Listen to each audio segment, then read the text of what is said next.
ഉമറിനും താരിഖിനും 120 car വിറ്റ ഫരീദാബാദിലെ ഒരു car ഡീലറെ police കസ്റ്റഡിയിലെടുത്തു. അന്വേഷണ സംഘം എന്നാണ് വിവരം. വാഹനം വാങ്ങാൻ ഉപയോഗിച്ച രേഖകളും ഡൽഹി പോലീസ് പരിശോധിക്കുകയാണിപ്പോൾ. കൂടുതൽ വിവരങ്ങളുമായി നമുക്കിപ്പം ടെലിഫോണിൽ ബൽറാം നെടുങ്ങാടി ഡൽഹിയിൽ നിന്ന് ചേരുന്നു. ബൽറാം, എന്താണ് കൂടുതൽ ലേറ്റസ്റ്റ് അപ്ഡേറ്റ്? SKN ഈ ഡൽഹി സ്ഫോടനത്തിന് ഉപയോഗിച്ച i20 കാർ അത് ഉമറിനും താരിഖിനും വിറ്റ ഡീലറെയാണ് ഇപ്പോൾ ഡൽഹി പോലീസ് കസ്റ്റഡിയിൽ എടുത്തിരിക്കുന്നത്. ഫരീദാബാദിൽ വെച്ചാണ് ഇയാളെ കസ്റ്റഡിയിൽ എടുത്തിരിക്കുന്നത്. ഈ വാഹനം ഇവർ വാങ്ങുന്നതിനായി നൽകിയ രേഖകൾ അത് പരിശോധിച്ചു വരികയാണ് ഡൽഹി പോലീസ്. ഈ വാഹനം വാങ്ങിയത് ഉൾപ്പെടെ ഇത്തരത്തിലൊരു ചാവേർ ആക്രമണം ലക്ഷ്യം വെച്ചാണോ എന്ന തരത്തിലേക്ക് അന്വേഷണം ഇപ്പോൾ മുന്നോട്ട് കൊണ്ടുപോവുകയാണ്. ഇക്കാര്യത്തിൽ സ്ഥിരീകരിക്കുന്നതിന് വേണ്ടിയാണ് ഈ കാർ വാങ്ങാൻ ഉപയോഗിച്ച രേഖകൾ അത് ഒറിജിനൽ രേഖകൾ തന്നെയാണോ അല്ലെങ്കിൽ വ്യാജരേഖകളോ മറ്റോ ഉപയോഗിച്ചാണോ ഇത് വാങ്ങിയത് എന്ന സംശയം പോലീസിനുണ്ട്. അതുകൊണ്ട് തന്നെ ഇക്കാര്യങ്ങൾ ഇപ്പോൾ പോലീസ് പരിശോധിച്ചു വരികയാണ്.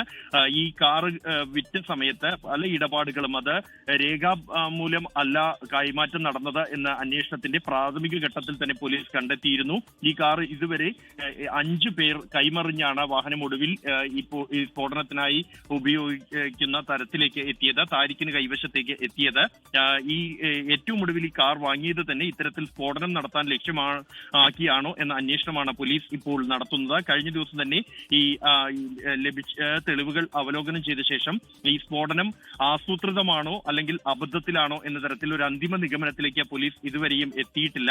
മറ്റ് കൂട്ടാളികൾ പിടിയിലായ വെപ്രാളത്തിൽ ഇയാൾ ഈ സ്ഫോടക വസ്തുക്കളുമായി പോകുമ്പോൾ അബദ്ധത്തിൽ സംഭവിച്ച സ്ഫോടനമാണോ അല്ലെങ്കിൽ ഇത് ഇത്തരത്തിൽ കൂട്ടാളികൾ പിടിയിലായതോടെ കൈവശമുണ്ടായിരുന്ന സ്ഫോടക വസ്തുക്കൾ ഉപയോഗിച്ച് സ്വയം മരിക്കാൻ തയ്യാറായിക്കൊണ്ട് ഇയാൾ നടത്തിയതാണോ എന്ന കാര്യം അത് ഒരു അന്തിമ നിഗമനത്തിലേക്ക് എത്തുന്നതിന് വേണ്ടിയാണ് ഈ രേഖകൾ ഉൾപ്പെടെയുള്ള കാര്യങ്ങൾ പോലീസ് ഇപ്പോൾ പരിശോധിക്കുന്നത്.